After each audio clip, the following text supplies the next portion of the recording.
Well, hello there, everyone. How you doing on this Super Sunday? It's August the 6th, year 2023. Hopefully you're doing outstanding. My apologies for not making a video for a few days now. It's been extremely busy. My life stays busy, it seems. And the missus is still in Panama, so I'm here alone. So if you want to stop by and have a cup of green tea, feel free to stop by. Just shoot me an email. Anyway, before I get started, I'm going to talk a little bit about everything you need to know to invest in real estate and tips for living healthy. Okay, you ready? Hold on, fasten those seatbelts because it's going to come at you at my speed that I talk. And I'm going to try to throw out a lot of tidbits. You know, you can watch a variety of YouTube channels on a variety of topics, but I guarantee you, in all of my videos, I've given away the keys to the castle many times. I've told you everything you need to know, basically, about real estate investing, and yet you never know everything about real estate investing because life is constantly changing. So anyone who tells you they can tell you everything, they're wrong because life is constantly changing. So with that being said, grab a cup of coffee, grab a cup of green tea. Both coffee and tea are extremely healthy for you. If you're not drinking a cup of green tea or 2 or 3 every single day, I encourage you to start. If you do not like caffeine, you can get decaffeinated. The health benefits in a cup of green tea are invaluable. The health benefits to a cup of black coffee is invaluable. If you coffee hack and put in a little bit of pepper, turmeric, ginger, and cinnamon, you exponentially make the coffee healthier for you. Okay? So that being said, how do you invest in real estate? A couple things you need to do. You need to get your finances straight. You need to get your head on straight. All right? You need to start saving up a down payment. Yes. There are ways to get creative. There are ways to buy real estate with no money out of pocket. That's more advanced strategies. Some of you out there, a few, will jump right into those strategies. Some of you will catapult me. I did 0 to 25 rentals in 4 years. Some of you young folks who are aggressive and hungry and greedy will catapult me into 0 to 100, 0 to 1,000 in maybe 2 years or 3 years, 4 years, okay? They will use those creative strategies and run with them. But for the average Joe and Jane, we need to save up a down payment, okay? The way you do that, work a job. That goes without saying. You have to work a job. You may have to work 2 jobs. You may have to work 3 jobs. You may have to work overtime. You need to suck it up a little bit. You need to pull the belt tight. I know it's hard. You need to become frugal. Play a good defense. Become frugal. Save money. I know. I'm saying the evil words. It might get me banned from YouTube. You need to be frugal. You need to save up that down payment any way you can. The best way to do it is to make more money to save it up. The other way to do it, you have to live somewhere. If you're young, can you live with your parents? Even if your parents ask you to pay some rent, it's still probably cheaper than living out on your own. So can you live with your parents? If you can't live with your parents, or if you're older and you already have a partner and you're living elsewhere, can you, if you already have a house, can you rent a bedroom? Can you rent a spare bedroom? Can you rent a basement? Can you rent an attic? Can you rent something to bring in more income? If you're looking to buy a house, I strongly encourage you, and I encourage you, if you own a single family home, perhaps to sell it and do this. Buy a duplex, a triplex, or a quadplex. You can get a residential 30-year fixed rate mortgage, kind of like a first-time home buyers or whatever plan you can fall under, for a duplex, triplex, or quadplex. You can live in one unit and your tenants will pay some or all of your mortgage for you. Okay? You hear what I'm saying? You can live for free. If you can do this, all you gotta do is pull the belt tight for 2 years. If you can do that for 2 years, or maybe it's just 1 year, I'm sorry. 1 year, you can move out if you so desire and live somewhere else. You can buy your single family home after 1 year if you so desire, because now you got your feet wet. You took the first step. You climbed the first rung of the property ladder, okay? Because you got a rental property.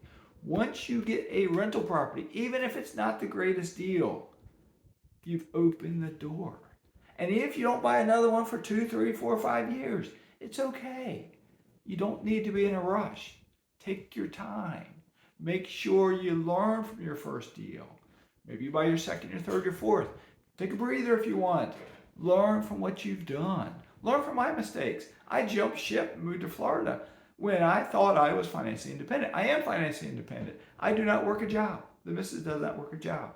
But we are sort of stagnant in a way in our investing because we left a lower cost of living area with a paid off house. Florida is don't let anyone fool you, it's a very expensive state. It's a very expensive state. Grocery stores, when I first moved here from Virginia, prices in grocery stores are much more expensive than in Virginia. Okay? Yes, they don't have state income tax, but property insurance, homeowners insurance. Okay? So learn from my mistakes. Don't move to Florida until you are fat fire. You're financially independent in a fat way. Okay? So with that being said, moving back to real estate, you saved up your first down payment. Along the way, what's your credit score? Check your credit score. You can check it on free sites, check it on Credit Karma, various banks will tell you your credit score. It may not be 100% exactly right, but it gives you a good ballpark idea. Try to get your credit score as high as possible. How do you do that? One way to do it, and I caution you with this, be intelligent, is to get a credit card. Open a new credit card if you already have a credit card. Open a new credit card because what you do, you increase the credit available to you.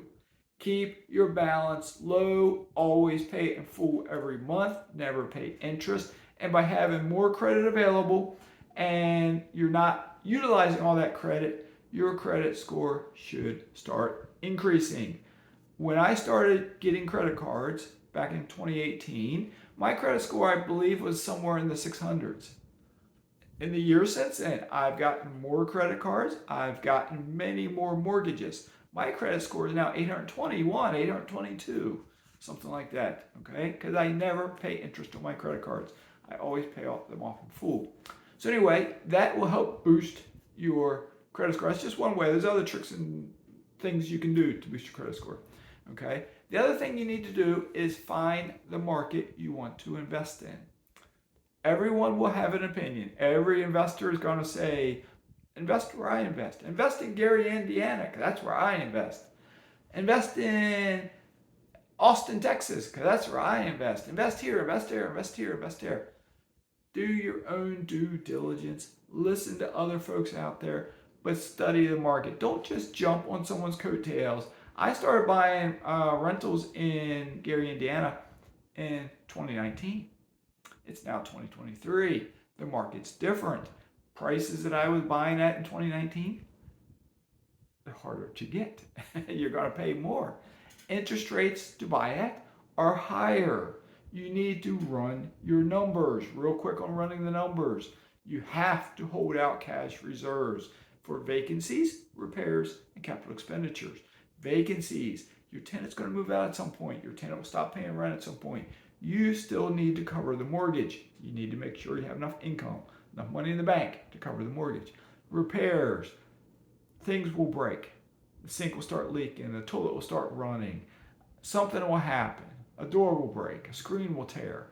You have to make repairs as needed. Capital expenditures. You will have a hot water heater go bad. You will have a sewer line need to be dug up and replaced. You will have a roof need to be replaced, etc., etc., etc. You need to have money in the bank to cover these. If you start buying more rentals and you don't do this, you're going to find that one day you get yourself in trouble. Okay? So I caution you. Cash reserves are extremely important. Drinking green tea is more important. Okay? Along with drinking green tea, eat a diverse diet of plants, just plants in general. Fruits, vegetables, nuts, seeds, legumes, and mushrooms. Mushrooms are a fungi. But still, try to incorporate, and I will be quick with this, into your daily diet a small handful of a variety of nuts. Walnuts, cashews, tree nuts. Okay, walnuts, cashews, almonds, pecans, nuts every day. the best you can. I know that's going to be a little pricey, but the best you can. Try to eat beans, legumes, beans. More or less every day if you can. Just eat a little bit. If you eat a salad, you put beans on the salad. Eat them with your hamburger, eat them with your hot dog, whatever. Eat beans. Try to incorporate mushrooms into your diet. I know it's hard to do it every day, but as frequently as possible. Try to incorporate both green tea and coffee into your diet. You can drink decaffeinated coffee too if you don't like the caffeine. Okay? And if you do that every day and you cut out the ultra processed foods, the chips, the ice cream sandwiches, the sundaes, the popcorn with all the flavors on them, the boxes of food, the TV dinners as you used to call them, the frozen meals you pop in the microwave, the energy drinks, the monster drinks. The monster drinks are a leading cause of young people getting cancer. Yeah, I said it. Those energy drinks, they got a bunch of stuff in them that they don't even know what it does to you. They have not tested it. Okay? It's almost as stupid to drink a monster drink as it is to not invest. All right? And when I say monster, I'm just generally categorizing all those energy drinks. Okay? And maybe some of you out there are going to spam me or hate me for saying this, but don't do it. It's ignorant. That's not a derogatory term. It's just ignorant because folks are uneducated, okay, by choosing that drink. Just don't do it. Drink coffee, drink green tea, drink water. Try to minimize your juice. Juice is full of sugar. The amount of juice in a cup of orange juice that Americans drink, orange juice almost every day, is equivalent to something like, I might not get this right, 7 whole oranges. You're not going to sit and drink 7 or eat 7 oranges in a row, but you'll drink that cup of orange juice. But you're drinking that orange juice and you're not getting the fiber or the nutrients that are in a single orange. Okay? Be intelligent about the food you eat. Make wise choices the best you can. So back to looking at real estate. When you look at your real estate market, some markets are expensive. Some markets are cheaper. Some markets are cheap and they will never get expensive. Okay? Study the market a bit. What sort of jobs are there? What sort of industries there? Do they have colleges there? Do they have entertainment there? Et cetera, et cetera, et cetera. Just look at the area. But study the market well. Look at lenders. Look at banks. Who are you going to get a mortgage through? Okay? If you're buying in your own backyard, look at your local credit union. They, many times, not always, may give the best mortgage rates. Sometimes. Check around, shop around. If you're buying out of state, you need a lender that can help you out of state. One that I've used is Prime Lending, Jerry Padilla. I have a playlist called Interview with Others. There's a interview with Jerry on there. Okay, he puts his contact information is in there. Jerry can give a mortgage in almost in all 50 states. Okay, almost. All right, check out the playlist, Interviews with Others. So you get your lender, you get your down payment, you get your market. What else do you need? You need boots on the ground. Are you in your backyard or are you buying out of state? Okay, if you're in your backyard, do you have a knowledge of managing property, screening tenants, advertising for property, fixing repairs, rehabbing buildings or your house or your apartment? Or do you need contractors? Do you need property managers? If you're buying out of state, yes, you need property managers and you need contractors. Okay, so when you run your numbers, you account for that vacancies, repairs, and capital expenditures, account for a property manager. A general number to use is 10%. 20% for vacancies, repairs, and capital expenditures, 10% for property manager, that's 30%. So when you get rent in, whatever that rent is, 30% of it goes towards vacancies, repairs, capital expenditures, and property management. With the remaining 70%, you got to pay your mortgage, your taxes, your insurance, your principal, and your interest. Did I say it all right? Okay, the 4 categories of your mortgage, because most mortgages have an escrow account with them. It's tied into the mortgage. Okay, so when you run your numbers, account for all expenses. If you're buying a vacation rental, you still need vacancies, repairs, and capital expenditures. Account for that money. Okay, account for that money. All right, so when you do all this, your boots on the ground, a real estate agent. Do you have a real estate agent that can help you? Do you have a property manager that you can call that can give you advice on a neighborhood, et cetera, et cetera? Do you have a property manager you can use? Do you know what they're going to charge you? Do you know what their various fees are? Okay, look into all of that. All right. Lastly, and probably this should have been first, wherever you live at, look up for your local real estate meetup group. Okay, even if you don't plan to buy in your market, go to your local real estate meetup group and you will meet other investors. You will meet other want to be investors. You might meet a banker, you might meet a private money lender, you might meet a hard money lender. You might meet people that are just curious about investing. You might meet the veteran real estate investor who's bought 10 properties, 20 properties, 500 properties. You don't know who you're going to meet at these meetings. So go to these meetings. All right, to just recap real quick, start investing. Learn real estate investing. Learn how to save money. Learn how to be frugal. Learn how to live healthy. Okay? A lot of people work out. A lot of people exercise, but they don't eat correctly. You can exercise all you want. You can become a bodybuilder. You can become a marathon runner. But if you don't eat correctly, your body can still break down on you. Okay? If you combine eating correctly, and it's not going to be perfect, we live in 2023. It's impossible to have a 100% perfect diet unless you are extremely strong willpower and can resist any and all temptation, which is not going to happen. Okay? Because we all socialize with other people. We're going to be exposed to other stuff. All right? But eat the best you can. Exercise the best you can. Try to eat healthy.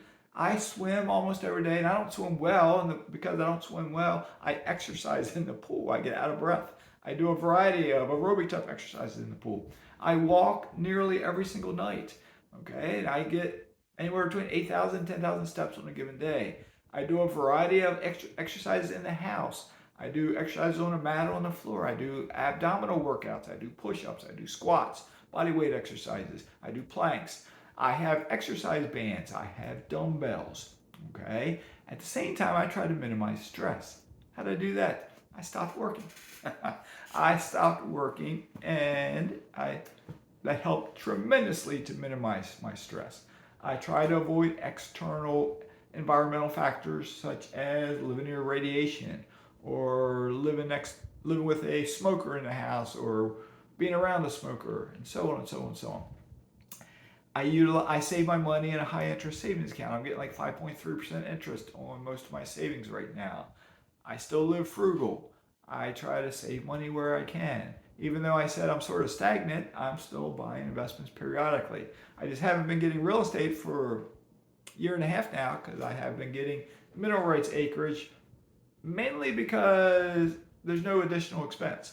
I know when I buy an acre of mineral rights, I don't have to rehab the place. I don't need to go a couple months with work being done and money going out and then no tenant paying rent yet, or getting a bad tenant not paying me. So I've just been doing that, but you do have to be accredited to buy mineral rights. Okay? You're not going to get, with real estate, you can probably make more money than you will with mineral rights acreage, but you need a little bit of money because you need cash reserves to go the real estate route. Okay? If you get on that real estate route and you have 4 properties or 6 properties or 8 properties or 10 properties, and you realize you've been growing so quick, you don't have the cash reserves to catch up to you, and don't count having a HELOC as your cash reserves, because if we do ever go into a recession, banks have called HELOCs before. Still save up cash reserves, okay? But yes, you can have a HELOC. Yes, you can have credit cards. Yes, you can look at even credit cards that have like a 12-month or 15-month term for 0 interest. Because if in a tight time, if you had to fund a rehab and didn't have the money, maybe you get one of these credit cards, 0% interest for 15 months, and you put the expense on that credit card if you get a high enough credit limit. And you can pay it off before the interest is due, just over time. Okay? But you got to do what you can do to get yourself healthy. Because once you get yourself wealthy, you want to stick around to enjoy it for a long time. All right? And learn to make the tough decisions. Are you in the right relationship? Okay? Evaluate it. If you're not, can you fix that relationship? Okay? Are you in the right housing situation? If you're not, can you fix it? And whatever that situation is, can you fix it? If you just aren't working out with your work, can you fix it? You know, you gotta, that's a personal, everything I just said is a personal, everything I ever talk about is a personal decision that you need to make. Okay? I can't make those decisions for you. I'm not telling you to do anything at all. Okay? I'm just trying to provide the information to you so you can make the wisest choice that you can make. Along the way, just sit back, relax, drink a cup of green tea, and really figure out your game plan, your goals. Because if you get your goals, write them down. I'm old school. You write them down on a piece of paper, put them on the computer, put them on your phone. Get your goals and get a plan. And do your best to succeed, to follow through with that plan. Yes, you'll have to tweak it along the way. Yes, sometimes you may shoot for the top and you land here. But I got a video like a long time ago and I said something like, shoot for the stars. But if you land on the moon, that's okay. That's okay. All right? You don't have to be Grant Cardone. You don't have to be Robert Kiyosaki. You don't have to be Michael Zuber. You don't have to do that. Be the small and mighty investor like Chad Carson says. Okay? And I will do a review on his book sometime soon. I haven't quite finished it yet. I need to finish it, then I'll do a review on his book. And Chad will be on my channel at some point. So he's told me. All right, so with that being said, this is getting long. Have a great day. Keep smiling. Love life. Say hello to your neighbor, your friend, your spouse, your kid, somebody. And give a friend a hard time in a good way, and hopefully they take it the right way. And keep trying to help others and pay it forward. With that being said, Maskies signing out.